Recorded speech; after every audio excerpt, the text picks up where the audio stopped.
I know when y'all was little, y'all remember y'all parents telling y'all, okay, you want to be hard-headed? You better be careful at what you do because you're going to get it back from your kids when you get older. I know y'all remember them saying that you're going to get whatever back that you did to them through your kids. Boy, oh boy.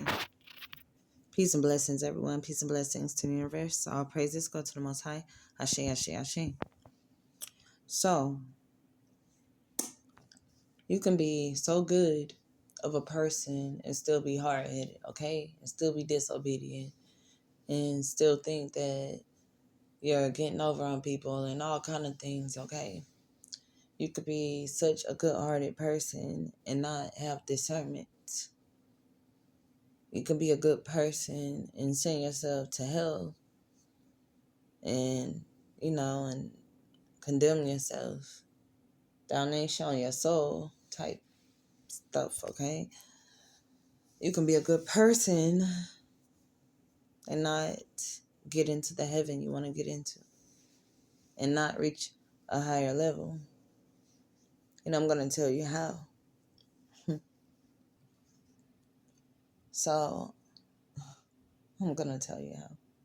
Y'all remember that story? The story's in the Bible. The story of Job. So I don't know if you know, and I talked about this in a lot of my videos because this is what God gave me in my time when I was down. And after I read this book of Job, y'all don't even know the Bible is a bunch of books put together. That's what the Bible is. When the original books were separate, okay? They were just the book of Job or, the book of Noah, the book of Yeshua. Like, yes, okay? So Job, he was a just man. And when it says he was a just man, this just means what it means. It means that he was nice, okay? He was on that justice. And every time we look for justice, yes, we find just us.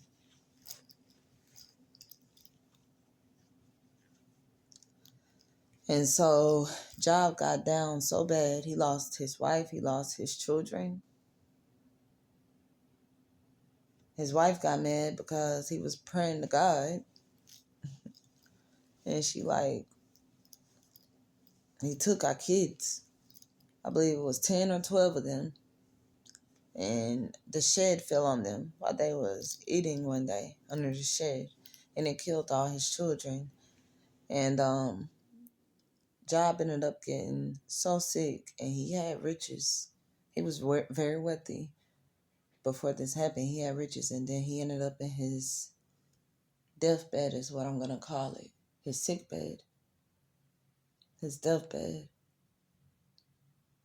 And that's how I had felt years and years and years ago. I felt like I was in my deathbed.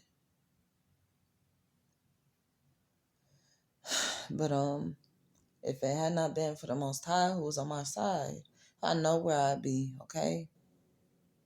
God said they hear crying at your funeral, about to knock your casket over, and then they go home and eat, having a good time, and then they gossiping about you, and then the next day they smiling and having a good time, done forgot about you, okay? And that's just, my husband sleep tomorrow. And that's just how it goes, That's really real. So that's why you got to think. It's you and the Most High. He come before anything. The Most High comes before anything because he's going to pave the way for everything else. So Job sat in that bed and he had prophets and priests come to him, and they could not give him the right advice that God wanted them to give him, okay? The advice that the Most High wanted them to give him. So when God get ready to come in, God's going to come in at the right time. Job, he was ready to give up. He was ready to give up, and then God came in. It's when we stop that we get action out of the Most High, out of our Father. When we stop. And what that stop is, you're trying to do it yourself. You're trying to do things yourself. You can't do it yourself.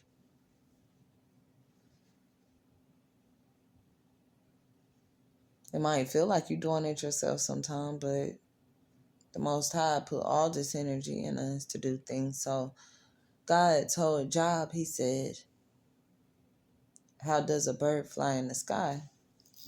Excuse me. You can't explain that, okay? You might have someone try to come and scientifically explain it, but logically, you can't explain that. That's just like you can't explain how the ocean moves. Some real stuff, y'all. You can't even explain how the wind blows and you can't see it. God just does. And when you find out God just does, you'll find out that everything in life is planned. And you just got to be easy. Frequency really matters, okay? So, when life got hard, it was because God was trying to show you something. He was trying to teach you something. What the old people say. He was trying to learn you something, okay? Pay attention. And we're ignorant to it sometimes. We're ignorant to it. And we don't realize that God is trying to teach us something. And we're like, oh, we're just going through. No, you're not just going through. You got to pay attention. And I'm going to tell you it's better to do the right thing instead of the wrong thing. Because look at Gen Z. Like I said, look at Gen Z. I love my children. I have 3 of them, okay? I love my children. Y'all probably wouldn't even believe my children are like big kids, okay? I don't have little kids. I got big kids. And what I've learned a lot, okay? I learned when I should have been listening to my mother. I learned when there was times where I didn't agree and I knew she was wrong, but I should have just shut up, okay? And talked to God. Because Gen Z, they don't do that. It's like you can tell them something over and over again and they still don't get it. And they keep repeating the same old thing. It's like they just stay in the loop, okay? And when my mom told me to stop talking back, I was very bad about that. Oh my gosh. I was sassy and I was all right. I was all about proving my point. And my oldest daughter is like that now. She always wants to prove her point. And sometimes when it comes to your parent, you just gotta let it be. Cause whatever they're saying is some right in it, okay? Just know that. And I was very, very stubborn. I was. And it's all about realizing your wrongs and righting them. So it's just when I tried to right them, it didn't work out so well, okay?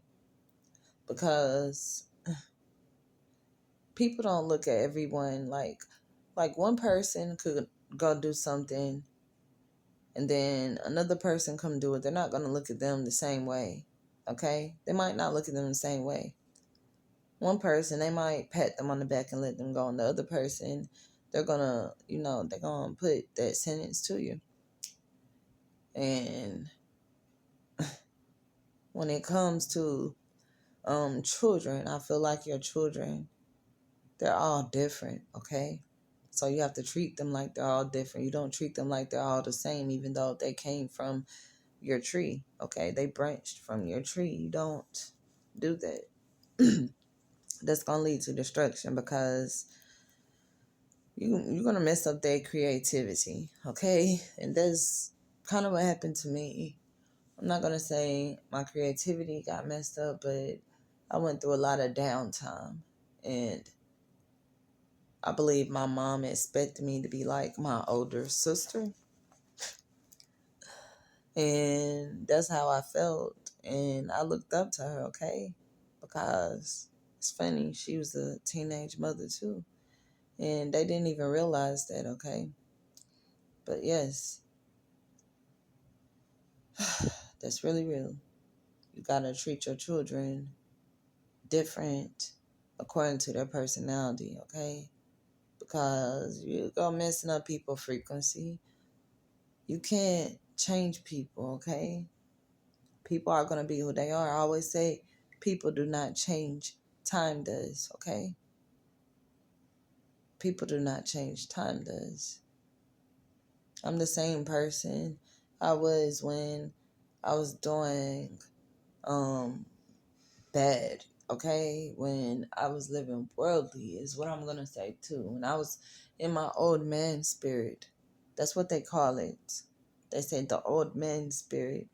Yes, I know I'm a woman, but just listen. They call it the old man spirit, okay?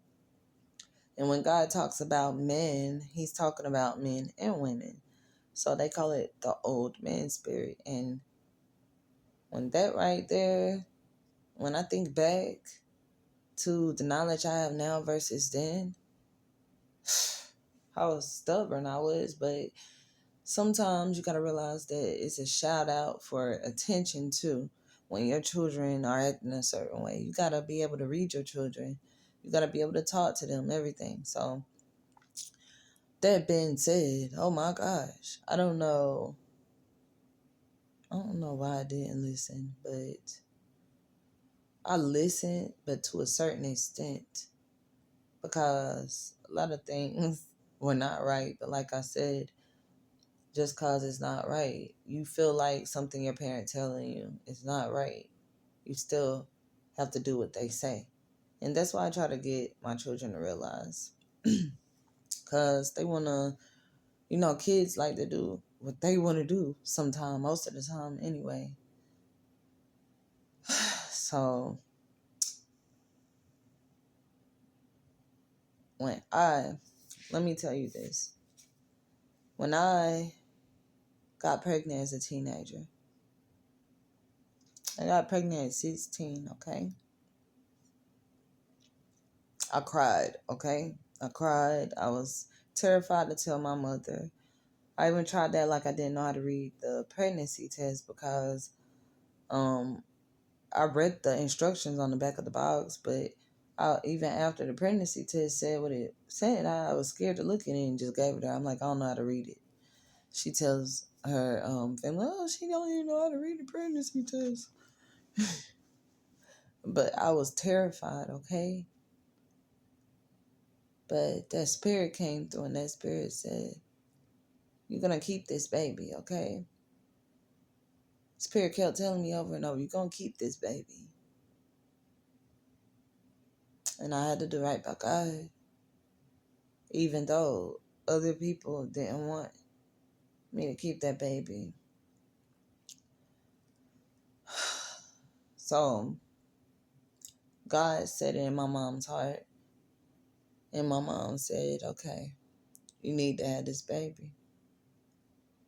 And I didn't realize how much my life was going to change, but it changed dramatically. When you have a child and they say that your life stopped, that's some real stuff, because you're dedicating your whole life to them after that. Like, your child years is over.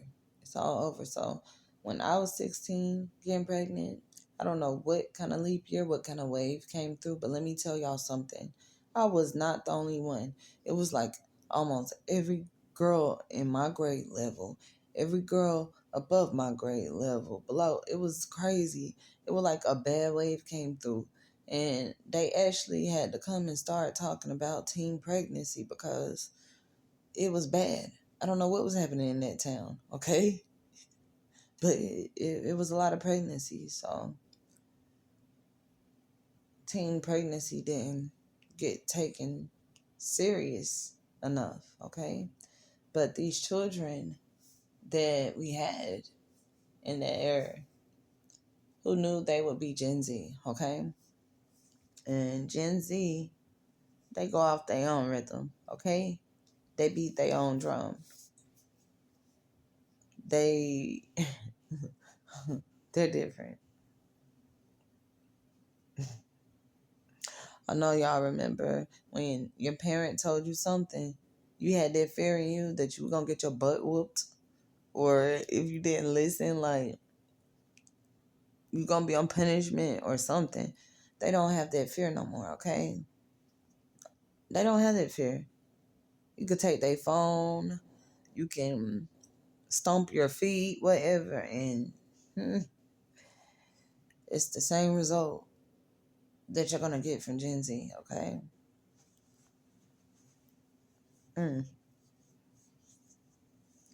But a lot of things we have to realize you are gonna get that back from how you treated your parents, okay? Through your children, because God is teaching you a lesson. And I did get that back, even though I got beat a little harder. Metaphorically speaking, I got beat a little harder than other people got judged and treated. But I realize now it was all for my lesson, and that the Most High, He had different plans for me. Everybody don't have the same path. Okay.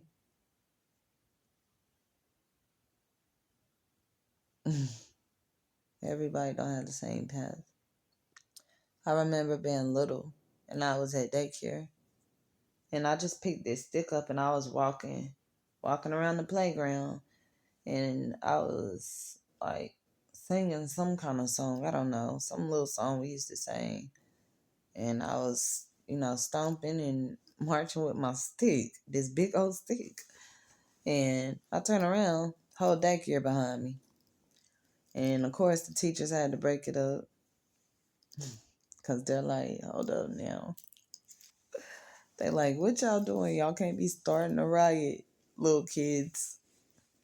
So, yeah, they had to break it up.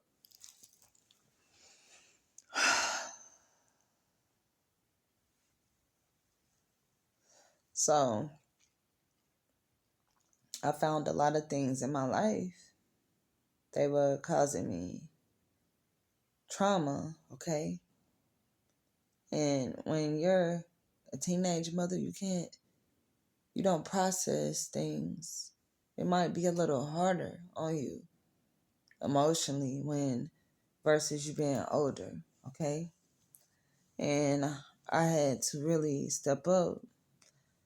My mom was the type of parent, like, I started I cooked when I was 8. That's when I started cooking. My mom was the type of parent, like, you're going to learn how to do this yourself today, okay? And like I said, I was a loner, okay? So that made it a little harder for me to listen to, because I'm like, you don't even be here. I'm like, you don't even talk to me. All kind of things, right? Just thinking how a teenager think. But it's hard being a parent, okay?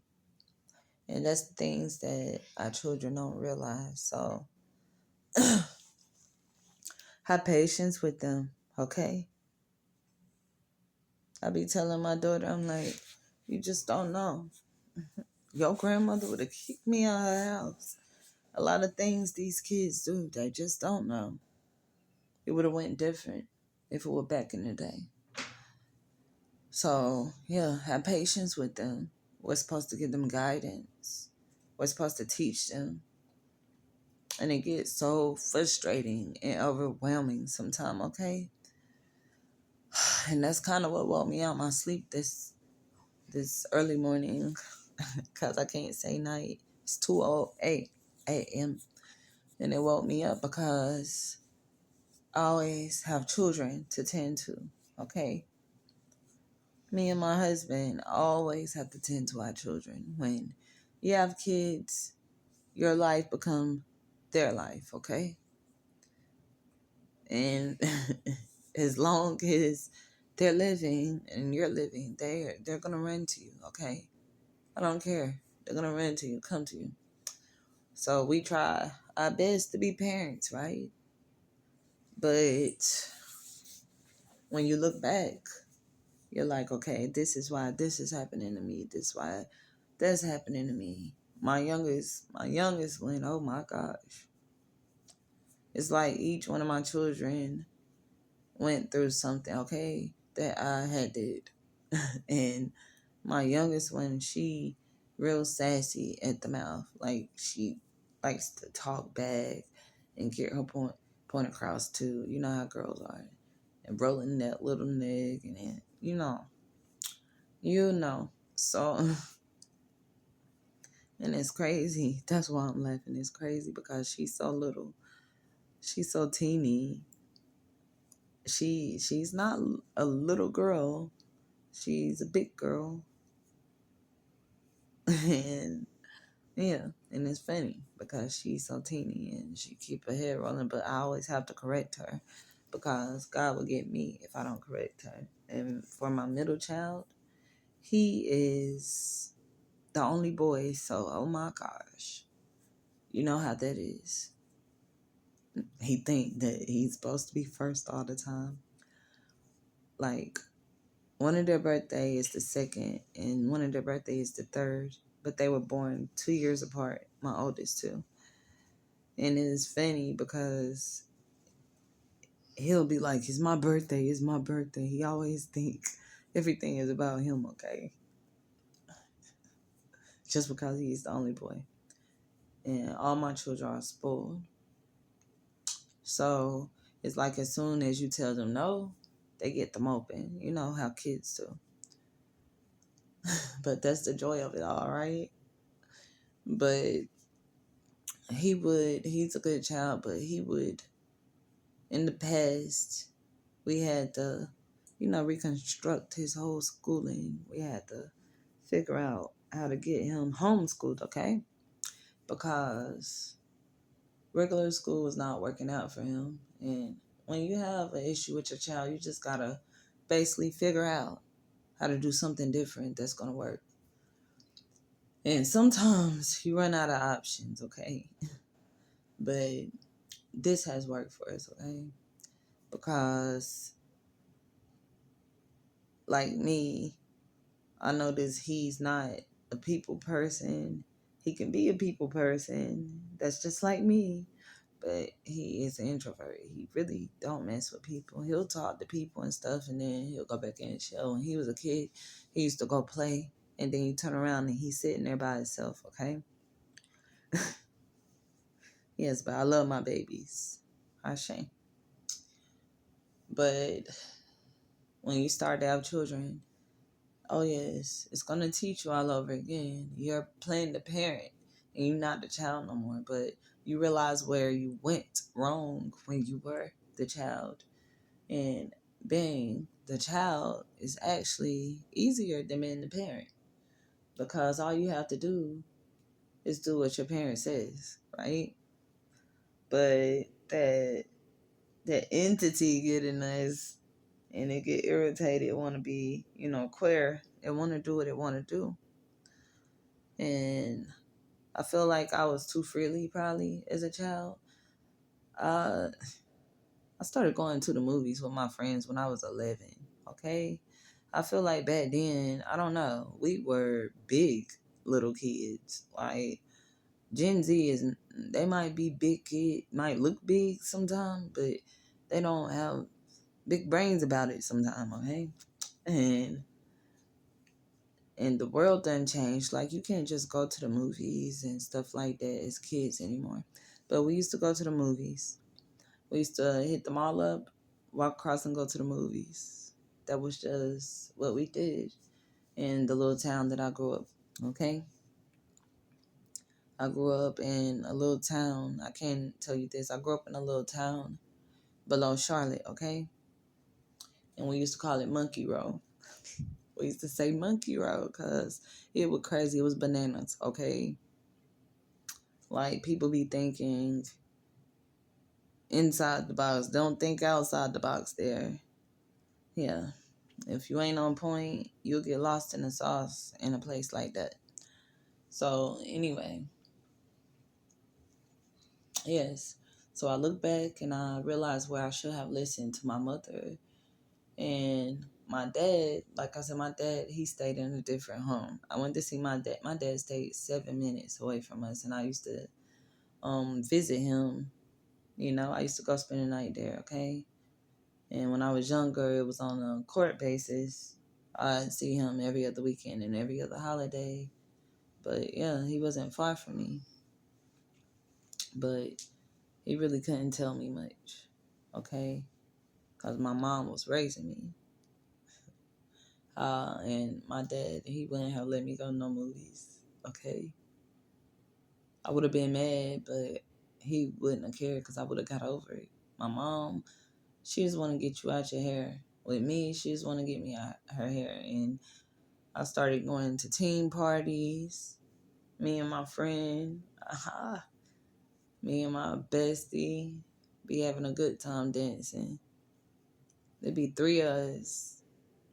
Yeah, I used to call them girls my sisters. But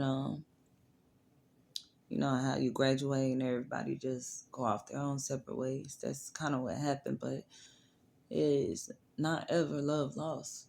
Okay? It's always love. And I can still see them today and speak to them and hug them. It's always love, you know? It wasn't ever hate going on in our relationship as friends. We were like sisters, okay? And we used to go to parties and all kind of things like that. They used to have team parties because there wasn't really much to do in that small town. And people wouldn't act right, so a lot of things would get shut down. We used to go like to American Legion and the Armory and Shrine Club, and they used to have like team parties, and people would come from other places. We used to have a good time. We used to have a good time. Too good of a time. I'm talking about your hair sweating, your shirt sweating. I mean, your shirt wet. You done sweated out your shirt. Like, you just wet. You gotta go home and take a shower. That type of fun. And,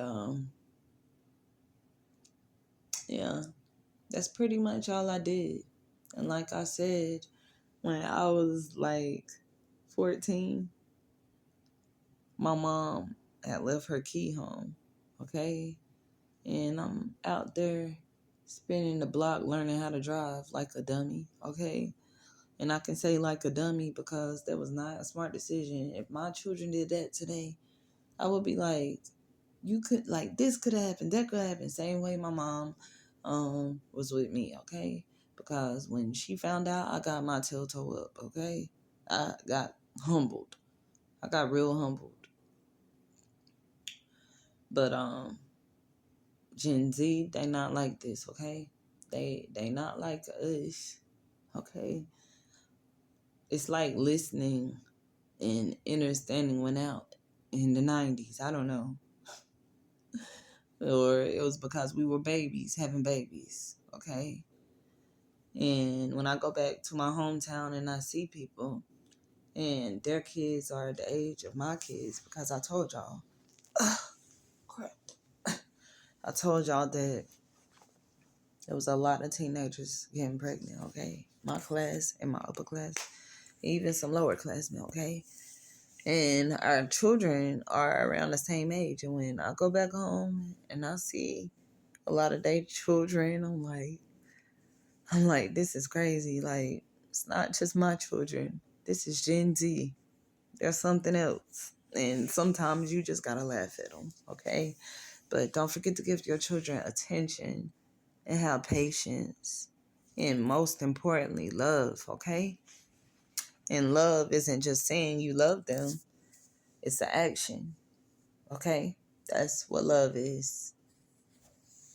So that being said, I am Queen. Don't forget to like, share, comment, subscribe.